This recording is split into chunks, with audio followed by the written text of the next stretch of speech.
Hello everyone, Conseng Educationale আজি অন্য এখন ৰচনা লৈ মই আকৌ পুনৰবাৰ আপোনালোকৰ মাজলৈ আহিছো আৰু ক্লাস 9 আৰু 10 ৰ কাৰণে কি ৰচনা লাগে মোক কমেন্ট কৰি জনাব আৰু মোৰ ৰচনাসমূহ পঢ়ি কেনেকুৱানো লাগিছে হেয়াও কমেন্ট কৰি মোক জনাব আৰু আজি মই দ্বিতীয়খন ৰচনা লৈ আহিছো অসমৰ প্ৰাকৃতিক সমস্যা বা দুৰ্যোগ নহলে বা এনেকৈ আহিব পাৰে যে অসমৰ বানপানী আৰু ইয়াৰ প্ৰতিকাৰ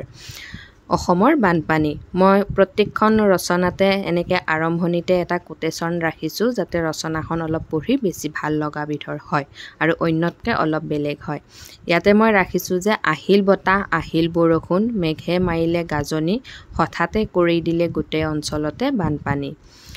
আৰম্ভণিত মই লিখিছো যে মানে প্ৰথম মানে বানপানীয়ে কেনেকে মানে মানুহখিনিক জুমুৰি ধৈছে কেনেকুৱা অৱস্থা হয় গোটেই যে অসমতে বানপানী হয় মই সেইখিনি ইয়াতে ধুনিয়াকে ৰাখিছো আপোনালোকে পঢ়ি চাব মই ধুনিয়াকে দেখুৱাই দিছো তাৰ পিছত ৰাখিছো মই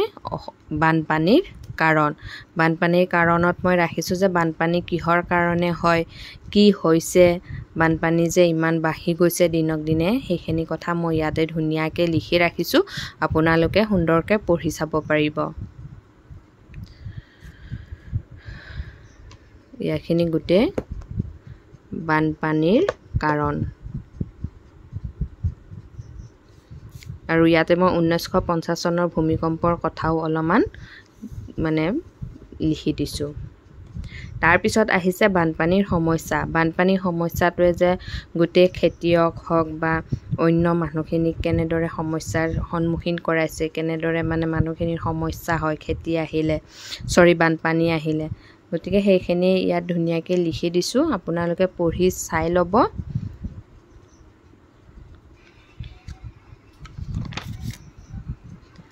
নেক্সট আহিলো আমি বানপানীৰ অপকাৰ বানপানী হলেনো আমাৰ মানুহখিনিৰে হক বা জীৱ-জন্তুৰে হক হাঁহ পাৰ কুকুৰা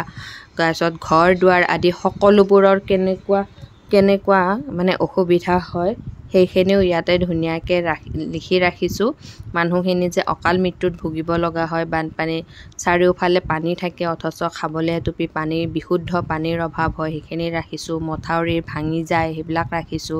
মথাউৰিত মানুহে বাস কৰিব লগা হয় ৰাস্তা ঘাট চিঙি যাতায়াতৰ অসুবিধা হয় সেইখিনিকে মই ইয়াতে ধুনিয়াকে লিখি ৰাখিছো আপোনালোকে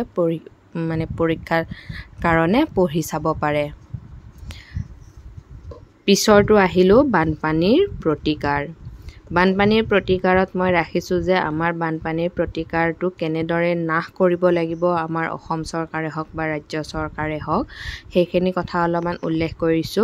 মানে মথাউৰি বিলাকৰ বান্ধ বিলাক অলপ টনকিয়ালকে দিব লাগিব তাৰ পিছত গৰাখন নখহিবলে আমি যি মাধ্যম ব্যৱহাৰ কৰিব লগা হয় সেইখিনি কৰিব লাগিব গছ ৰোপণ কৰিব লাগিব তাৰছত মই মাজতে আৰু এটা কোটেশন ৰাখিছো যে আইৰু যাত্ৰা গংগাৰু বাত্ৰা বুলি কয় আইৰু বাৰ্তা গংগাৰু যাত্ৰা বুলি কয় মই ইয়াতে এটা ধুনিয়াকে লিখনি এটা লিখি দিছো আপোনালোকে পঢ়ি চাব নিশ্চয় তাৰ পিছত লিখিছো যাতে হাবি জংঘল পৰ্বত পাহাৰ জধে-মধে কাটি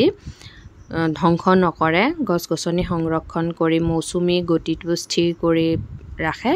তাৰ বাবে মই ইয়াত লিখিছো লাষ্টখিনিত লিখিছো সামৰণি এইখিনি পঢ়ি চালে সামৰণিখিনি গমে পাব